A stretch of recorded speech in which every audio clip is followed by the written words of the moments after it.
اللهم يا عالم الخفيات، يا رافع البليات، يا كاشف الهموم، يا فارج الهموم، يا حي يا قيوم، يا ربنا يا ربنا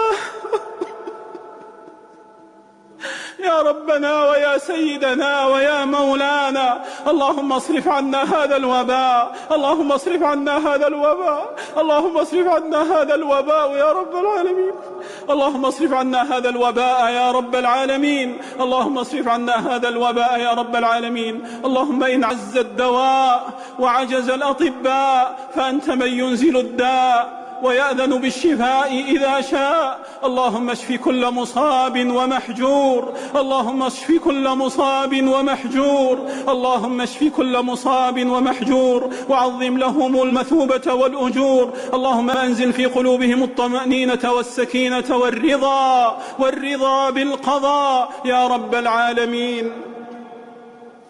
اللهم لك مقاليد السماوات والأرض، سبحانك اللهم، اللهم لك خزائن السماوات والأرض، سبحانك اللهم، اللهم بيدك مغاليق الشر والخير ومفاتيحهما، سبحانك اللهم، اللهم يا من بيده، اللهم يا من بيده مقاليد الأمور وإليه ترجع الأمور. اللهم ضاقت على عبادك الصدور والدور، وأنت يا حي يا قيوم الغفور.